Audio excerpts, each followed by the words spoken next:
The mother who hunted down 10 Mexican cartel members. Are you ready for a story of a mother's courage, determination, and relentless pursuit of justice? Meet Karen and Miriam, two ordinary women whose lives were forever changed by a kidnapping and ransom demand by the notorious Mexican cartels. But this is not a story of helpless victims. It's a story of a mother who refused to give up, hunted down 10 cartel members, and brought them to justice. Get ready for an unforgettable, accurate crime tale of motherly love, bravery, and resilience. A successful businesswoman, Karen, traveled through Mexico for work when she was kidnapped by a notorious cartel. The ransom demand was high, and her family was left with the impossible decision of either paying the ransom or risking Karen's life. They agreed to pay the ransom, but things took a dark turn. The payment was made, but Karen was never released.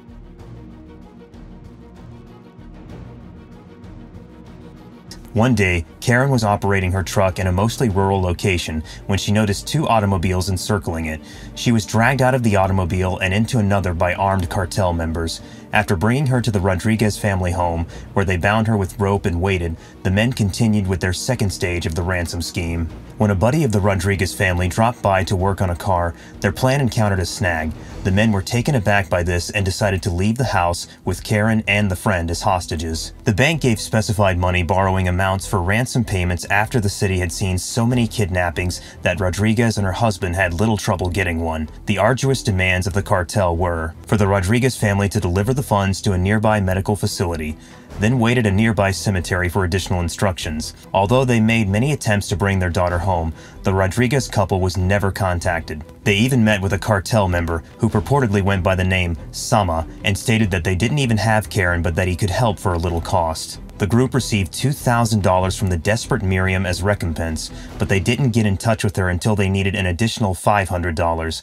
But once more, the group snatched the cash and took off. Up until Miriam, who was now divorced and living with her oldest daughter Azalea, predicted that Karen would never return home, the Rodriguez family held out hope for their daughter's homecoming.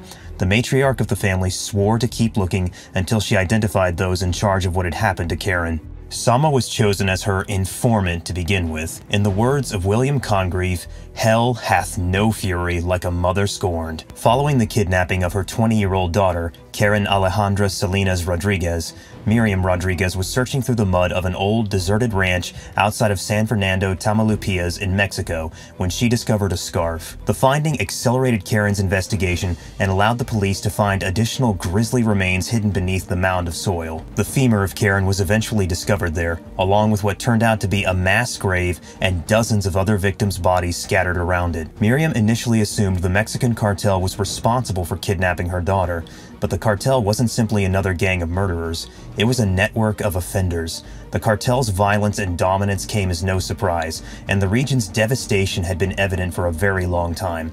Since the group's members had been terrorizing the public and the police for years, it was normal for families to fear that a loved one might vanish into the night and never return. Over 70,000 cases of missing people as a result of cartel activity confronted Rodriguez. In Mexico, the number of homicides had doubled while no action was being taken. Nobody gave a damn. In an effort to bring the murderers of her daughter to justice, Rodriguez took the case into her own hands. The San Fernando neighborhood was still in mourning in 2014 after the Mexican cartel's 2011 killing. Los Zetas, a division of the Gulf Cartel, murdered about 200 people about 3 years prior. The majority of the victims were abducted during bus hijackings.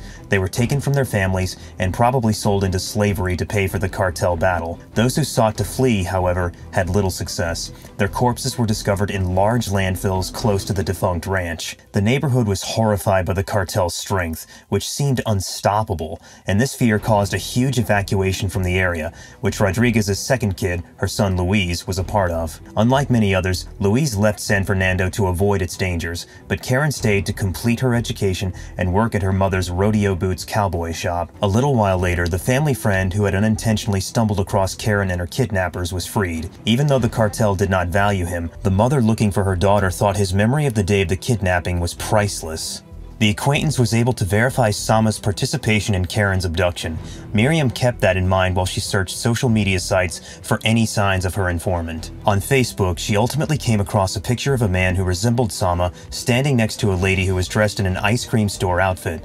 Further investigation discovered that the uniform belonged to a store in Ciudad Victoria, almost 2 hours away. Like a cat and a mouse, Miriam pursued her prey for weeks, outside the ice cream shop before she was able to locate the lady who seemed to be Sama's companion. Miriam put on a uniform from previous employment and pretended to be a member of the health ministry. Now, she approached neighbors' doors while remaining undetected in order to collect information while posing as someone conducting a neighborhood study. Miriam wasn't ready to exact revenge yet. She sought solutions. She believed that by sharing any information she learned with the authorities, she may finally see justice served. Hold on for just 1 second. I'm going to make you an offer you can't refuse. Do you want to watch the most entertaining crime videos? Then subscribe to Crime Cartel to get the inside scoop on mafia stories, cartel documentaries, and financial crime. I receive your subscription and you receive entertaining crime stories and documentaries. It's free. I told you, it's an offer you can't refuse.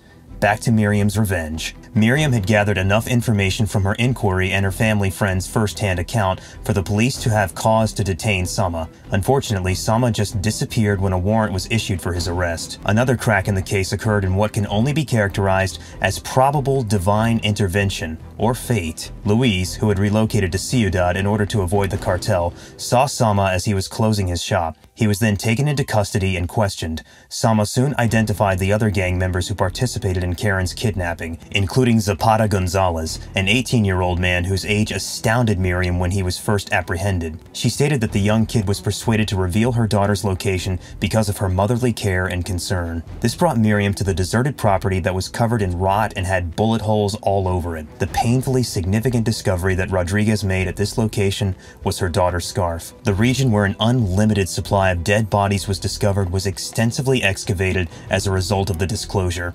Karen's femur wasn't found until Miriam insisted on a second check. The subsequent case break would result from a straightforward observation. Rodriguez remembered talking to a well-known acquaintance named Elvia Uliza, who emanated strange and elusive behavior while Miriam and Azalea were eating in a restaurant outside the ranch. It wouldn't be long before a fast internet search made Uliza's connections to the cartel clear. She had been dating one of the kidnappers, who was already in jail and essentially out of Miriam's grasp.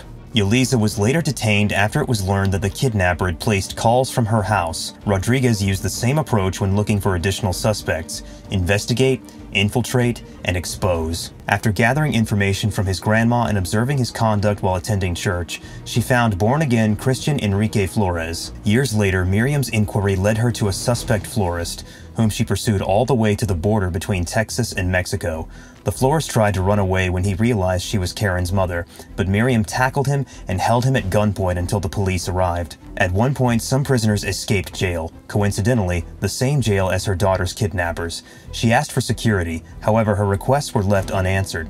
Months later, on the 10th of May, which happens to be Mother's Day in Mexico, Miriam was gunned down with 13 bullets by those same prisoners that escaped jail. For his mother, Luis picked up the spear and took over as leader of the organization she started for parents of kidnapped children years earlier. Over 600 people had joined Colectivo de Desaparecidos de San Fernando, or the Vanished Collective, but after Miriam's murder, which rocked Mexico, membership in the group started to decline out of concern that they would be the cartel's next victim. Even in death, Miriam's work continued to bring Karen's perpetrators to justice. A month after the famous mother's death, an anonymous woman in Veracruz was detained thanks to a tip that Miriam had given authorities posthumously. The mother was being pursued by the police as she fled San Fernando in a taxi with her son. It was discovered that Karen's captor had beaten her while she was suspended from her wrists. Mexico has seen an increase in crime and violence since 2011. The ongoing activities of the cartels are largely to blame for this.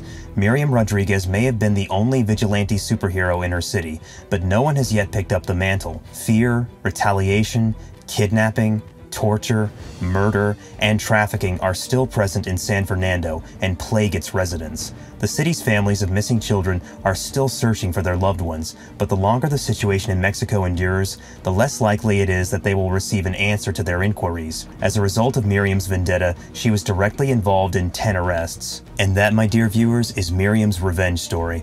a tragic tale of a loving mother that did not want to give up on her daughter. It's both an inspirational and cautionary story, and for that matter, we honor Miss Rodriguez. Miriam, may your loving soul rest in peace. Thank you for watching. Subscribe to Crime Cartel for more crime-related videos. If you found this story interesting, then we are 100% positive that you'll enjoy our video on how the FBI tricked criminal gangs into using their own encrypted messaging application. Click the highlighted video, and we're hoping to see you there.